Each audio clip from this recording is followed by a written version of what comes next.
Leer titulares de noticias y ver redes sociales no basta para entender a profundidad y analizar lo que viene con el nuevo gobierno. Tome las mejores decisiones y tenga las herramientas necesarias para su sector con el curso ¿Qué está pasando en Colombia? De la silla vacía. En 12 sesiones virtuales tendrá un espacio seguro y de confianza para hacer preguntas, compartir ideas y entender la trasescena política del nuevo gobierno con los datos y la reportería del equipo editorial de La Silla Vacía.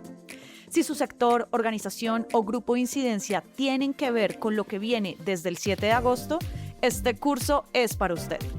Las inscripciones ya están abiertas. Arrancamos el 19 de agosto. Toda la información la encuentra en la sección de cursos en lasillavacía.com y en el link que le dejo en la descripción de este episodio. Tenga listo el tinto, que ya vienen los huevos revueltos y con el nuevo menú de prioridades del gobierno que tendrá Abelardo de la Espriella. Desde la redacción de La Silla Vacía, soy Tatiana Duque. Es lunes 10 de agosto.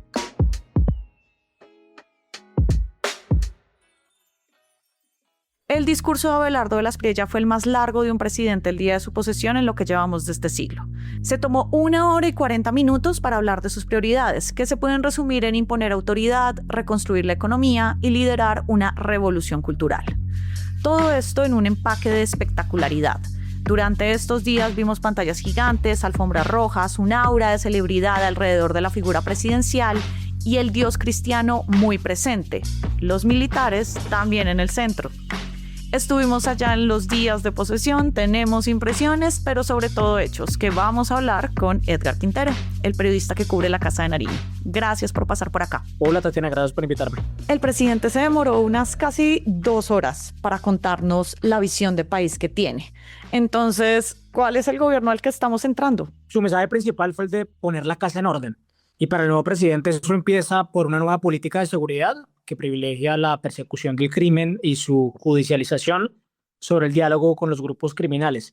Abelardo quiere ser visto como el presidente que acabó con el desorden de un gobierno como el de Petro, al que considera corrupto, ineficiente y tolerante con la delincuencia. He venido a cerrar un largo capítulo de resignación nacional y a emprender junto al pueblo la transformación más profunda de nuestro destino.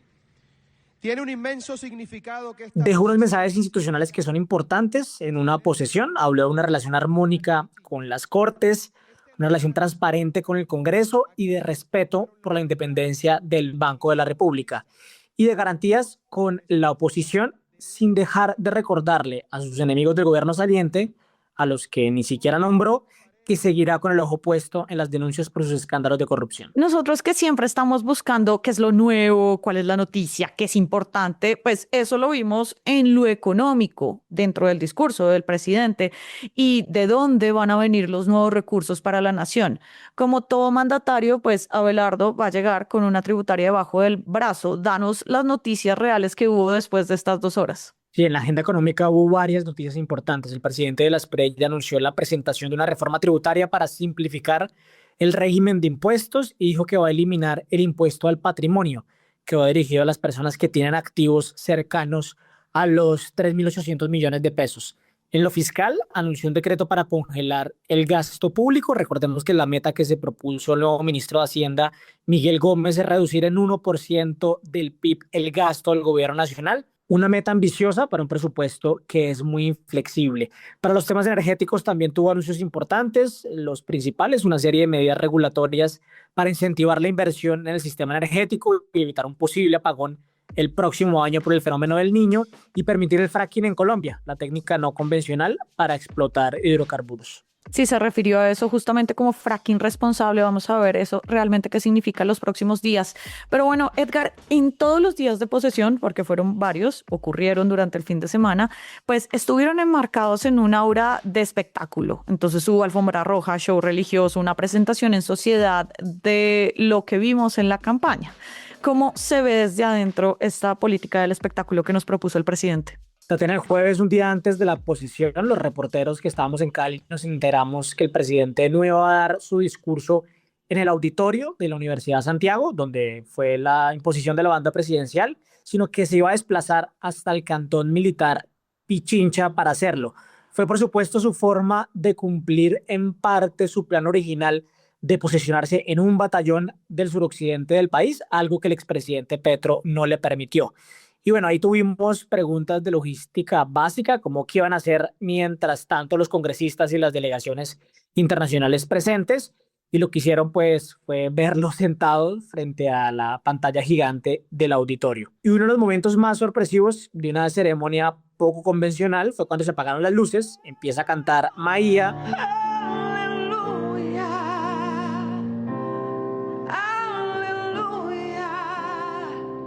La transmisión muestra a una Virgen de Fátima iluminada y empieza el acto religioso con el que la Espriella y el gobierno electo siguen exhibiendo su fe como lo hacen desde la campaña. Era una puesta en escena muy propia de las iglesias evangélicas y lo más curioso es que la Espriella en ese momento se va. La transmisión de RCN no muestra su ausencia, pero el presidente salió de inmediato al cantón Pichincha en el que iba a dar su discurso frente a más o menos 300 oficiales y suboficiales del ejército. De hecho, en la tarima del cantón de la Espriella tuvo que quedarse parado en silencio unos 10 o 20 minutos mientras terminaba el acto religioso de 2 curas, un pastor cristiano con votos y un rabino judío sefardí. Y dentro del batallón estaba, por supuesto, todo el simbolismo militar que a la Espriella le gusta exhibir. Los invitados especiales eran los veteranos de la fuerza pública, hombres mayores y de mediana edad, que están muy entusiasmados por la entrada del nuevo gobierno y que pueden estar incluidos en varias de las políticas banderas del presidente, como los bloques de seguridad urbanos o la administración de las megacárceles inspiradas en el gobierno de Nayib Bukele en El Salvador. Al final, la celebración de la posesión en el cantón no terminó con sus canciones de campaña ni con el presidente cantando, como lo caricaturizó la oposición, sino con una canción de ópera que es el estilo y la estética que más le gustan al nuevo presidente.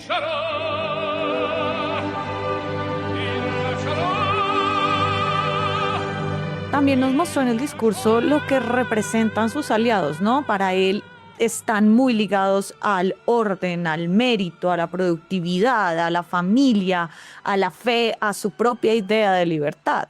¿Cómo se traduce eso en el día a día, desde la posesión hasta los primeros eventos que hemos visto que ha hecho? En los 2 días que cubrí la posesión, vi que el círculo de influenciadores que está dando esta batalla cultural van a seguir siendo importantes para el gobierno como lo fueron en la campaña.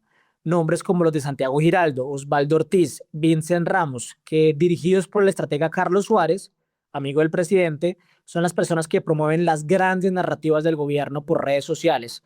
La cercanía de Suárez, de hecho, fue bastante notoria, incluso entró con el grupo que acompañó al presidente en la alfombra roja que daba al auditorio. Otro factor de poder, sin duda, son las figuras que vienen del sector privado. En su discurso, la Espriella habló de grandes proyectos de desarrollo económico y de recuperar la confianza inversionista. Y en los días de posesión, porque fueron varios, vimos a Jaime Alberto Cabal, presidente de FENALCO, muy cerca a la gente del gobierno, hospedado en el Hotel Intercontinental, donde estaban los ministros, y también vimos a Jaime y Gabriel Gilinski en la posesión, que tuvieron acceso VIP al evento. Los ministros se acercaban a saludarlos, y pues en el gobierno los Gilinski tienen una alta funcionaria cercana, la directora de Prosperidad, Sandra Suárez, quien fue CEO del grupo Semana, que es propiedad de Gabriel Gilinski. Y en la otra orilla, pues los adversarios políticos, la izquierda, estuvo lejos física y políticamente. No hubo una gran movilización en ninguna de las 3 ciudades que promovieron pues el expresidente Petro o el senador Cepeda, tampoco en Cali, y pues obviamente el pacto histórico no fue a la posesión. Sí, la izquierda estuvo a metros de la posesión literalmente. El pacto organizó 3 plantones en Cali, Medellín y Barranquilla. Entre figuras de izquierda, una de las grandes referencias históricas que utilizó de la Espriella no gustó mucho, la de la regeneración de Rafael Núñez, el último presidente de la costa Caribe que tuvimos, y eso tiene un sentido histórico. En su primer momento, la regeneración fue un movimiento político que excluyó al Partido Liberal del poder para promover sus ideas centralistas y un orden que apelaba a valores más conservadores, y para congresistas como Ariel Ávila eso puede ser leído como un símbolo de exclusión y no de unidad nacional. Dentro de la posesión hubo algunos gestos de protesta, como el de la senadora Jennifer Pedraza, que se salió del auditorio cuando empezó el acto religioso. Pero en general las movilizaciones de la izquierda fueron cautas, no muy grandes, y muchos de sus dirigentes estuvieron bajando el tono luego de que Petro se lo subiera mucho, hablando de guardias libertadoras y diciendo que Abelardo de la Espriella iba a tener un mandato breve.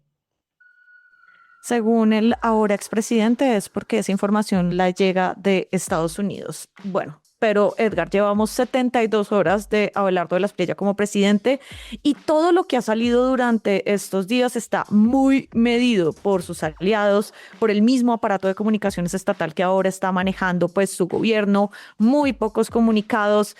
¿Qué realmente tenemos que esperar de los próximos días en su primera semana? Abelardo posicionó a sus ministros a puerta cerrada y luego hubo un consejo de seguridad con el alcalde de Cali, la gobernadora del Valle y otros mandatarios del suroccidente del país hasta bien tarde. Todo fue en el cantón Pichincha, que es un lugar muy importante para planear todas las operaciones contra las disidencias y los grupos criminales que operan en esa zona del país. Abelardo habló de entregar una lista de organizaciones terroristas y el sábado en la mañana ordenó el traslado de 117 internos de alto perfil vinculados a las negociaciones de paz con el gobierno Petro.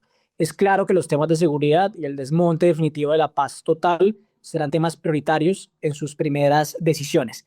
Para Ecopetrol y el sistema de energía también es claro que vienen grandes medidas y de la Espriella seguirá teniendo el espejo retrovisor para seguir denunciando la corrupción del gobierno saliente. Edgar, gracias por el cubrimiento, por tus luces y por pasar por acá. Tatiana, a ti por invitarme.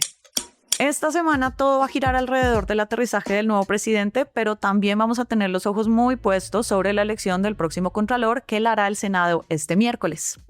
Toda la movida de poder estar al aire en lasillavacia.com, las redes, el en vivo y nuestro canal de YouTube. Y por acá cada mañana estará servido su desayuno político favorito. Fernando Cruz produjo este episodio. Yo soy Tatiana Duque y nos escuchamos mañana.